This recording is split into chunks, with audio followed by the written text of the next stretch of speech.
നമസ്കാരം. ഇൻഫർമേഷൻ മീഡിയയുടെ പുതിയൊരു വീഡിയോസിലേക്ക് എല്ലാ കൂട്ടുകാർക്കും ഒരിക്കൽ കൂടി സ്വാഗതം. 1600 രൂപ ക്ഷേമ പെൻഷൻ ലഭിക്കുന്ന ആളുകൾ ശ്രദ്ധിക്കേണ്ട ഒരു വീഡിയോയാണ്. അവർ വാങ്ങിയ 1600 രൂപ തിരിച്ചടക്കേണ്ടി വരും. അതിനെക്കുറിച്ചെല്ലാം വളരെ വിശദമായി നോക്കുന്നതിന് മുമ്പായി ഇൻഫർമേഷൻ മീഡിയയുടെ വീഡിയോസ് നിങ്ങൾ ആദ്യമായിട്ടാണ് കാണുന്നതെങ്കിൽ ചാനൽ സബ്സ്ക്രൈബ് ചെയ്യുക. ഒരു തരത്തിലുള്ള മത രാഷ്ട്രീയ കാര്യങ്ങൾ നമ്മുടെ ചാനൽ വരുന്നതല്ല. ഗവൺമെൻറ്റിൽ നിന്ന് ലഭിക്കേണ്ട സേവനങ്ങൾ, ആനുകൂല്യങ്ങൾ, അറിയിപ്പുകൾ എന്നിവയെക്കുറിച്ച് മാത്രമായിരിക്കും വീഡിയോസ് വരുന്നത്. ശ്രദ്ധിക്കുക, ഗവൺമെൻറ് സേവനങ്ങളിൽ എപ്പോൾ വേണമെങ്കിലും പുതിയ മാറ്റങ്ങൾ വരാം. അതുകൊണ്ട് തന്നെ ഏറ്റവും പുതിയ മാറ്റങ്ങളും നിർദ്ദേശങ്ങളും ലഭിക്കാൻ തൊട്ടടുത്തുള്ള ബെല്ലൈക്കൻ കൂടി ക്ലിക്ക് ചെയ്ത് വെക്കുക. 1600 രൂപ മാസം പെൻഷൻ ലഭിക്കുന്ന പല ആളുകളും അനധികൃതമായിട്ടാണ് പെൻഷൻ കൈപ്പറ്റുന്നത്. അതിൽ ഫസ്റ്റായിട്ട് നോക്കാൻ പോകുന്നത് സർക്കാർ ഉദ്യോഗസ്ഥരാണ്. വൈകല്യമുള്ളവർക്കുള്ള പെൻഷനും മറ്റ് ചെറിയ രൂപത്തിലുള്ള പെൻഷൻ ലഭിക്കുന്ന ആളുകൾക്ക് പിന്നീട് സർക്കാർ ഉദ്യോഗസ്ഥർ ലഭിക്കുകയും പക്ഷേ അവർക്ക് തുടർന്നും പെൻഷൻ ലഭിച്ചുകൊണ്ടിരിക്കുകയും ചെയ്തുമായിരുന്നു. മസ്റ്ററിംഗ് ചെയ്യുന്ന സമയത്ത് പല ആളുകളും അനധികൃതമായി മസ്റ്ററിംഗ് പൂർത്തിയാക്കി അവർക്ക് പെൻഷൻ ലഭിക്കുന്നുണ്ടായിരുന്നു. അങ്ങനെയുള്ള ആളുകൾ ലിസ്റ്റാണ് ഇപ്പോൾ പുറത്തു വന്നത്.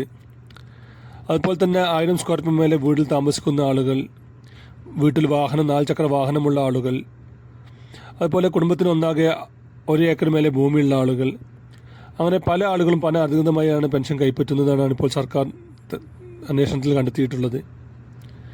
ഓരോ പഞ്ചായത്തിൽ നിന്ന് ശേഷം പകുതിയോളം ആളുകൾ ഇത്തരത്തിൽ അനധികൃതമായി കൈപ്പറ്റുന്നതെന്നാണ് സർക്കാർ ഇപ്പോൾ മനസ്സിലാക്കുന്നത്. അതിൻ്റെ അടിസ്ഥാനത്തിൽ തന്നെ സർക്കാർ വളരെ വിശദമായ അന്വേഷണമാണ് നടത്തിക്കൊണ്ടിരിക്കുന്നത്. തെരഞ്ഞെടുത്ത 2-3 പഞ്ചായത്തിൽ ഇപ്പോൾ നടത്തിയതിൽ തന്നെ പല ആളുകളും അനധികൃതമായി കൈപ്പറ്റുന്ന രേഖകൾ സർക്കാർ കണ്ടെത്തിയിട്ടുണ്ട്. അതുകൊണ്ട് തന്നെ കേരളം മുഴുവൻ ഇങ്ങനെ ഒരു അന്വേഷണം നടത്താനാണ് ഇപ്പോൾ സർക്കാർ ആലോചിക്കുന്നത്. വരും ദിവസങ്ങളിൽ തന്നെ ഇതിനെക്കുറിച്ചെല്ലാം വളരെ വിശദമായ ഒരു അറിയിപ്പ് തന്നെ ലഭിക്കുന്നതാണ്.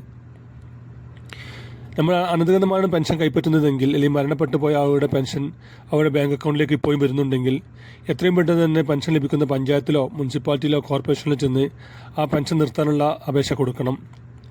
പല ആളുകളും ശ്രദ്ധിക്കാത്തൊരു കാര്യമാണ്, മരണപ്പെട്ടു പോയ ആളുടെ മസ്റ്ററിംഗ് പൂർത്തിയാക്കിയിട്ടുണ്ടാകും. പക്ഷേ മസ്റ്ററിംഗ് പൂർത്തിയാക്കിയ അടുത്ത മാസങ്ങളിലോ ബിരുദ മാസങ്ങളോ ആൾ മരണപ്പെട്ടിട്ടുണ്ടെങ്കിൽ അവരുടെ അക്കൗണ്ടിലേക്ക് പെൻഷൻ കറക്റ്റായിട്ട് എത്തുന്നുണ്ട്. അത് ആൾക്ക് ശ്രദ്ധിക്കാത്തൊരു കാര്യമാണ്. അങ്ങനെയുള്ളവർ ശ്രദ്ധിക്കുക. അങ്ങനെ പണം എത്തുന്നുണ്ടെങ്കിൽ ബാങ്കുമായി ബന്ധപ്പെട്ട് അന്വേഷണം നടത്തുക. അതിനുശേഷം പെൻഷൻ നൽകുന്ന പഞ്ചായത്തിൽ ചെന്ന് മരണ സർട്ടിഫിക്കറ്റുമായി ചെന്ന് ഇയാൾ മരണപ്പെട്ടിട്ടുണ്ടെന്ന് ഒന്ന് അറിയിച്ചു കഴിഞ്ഞാൽ അവർ പെൻഷൻ നിർത്തലാക്കും. അതുപോലെ തന്നെ നമ്മൾ ആദ്യം താമസിക്കുന്ന വീട് ചെറിയ വീടായിരിക്കാം.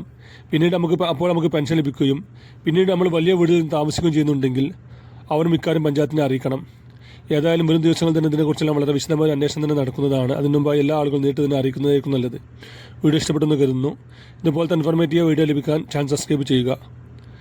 അതുപോലെ തന്നെ തൊട്ടടുത്തുള്ള ബെല്ലൈക്കൻ കൂടി ക്ലിക്ക് ചെയ്താൽ നമ്മൾ അപ്ലോഡ് ചെയ്യുന്ന സമയത്തിന് തന്നെ നിങ്ങൾക്ക് നോട്ടിഫിക്കേഷൻ വരുന്നതാണ്. നമ്മൾ ഒരു പുതിയ വീഡിയോസുമായി കാണാം. അതുവരേക്കും എല്ലാ കൂട്ടുകാർക്കും നന്ദി, നമസ്കാരം.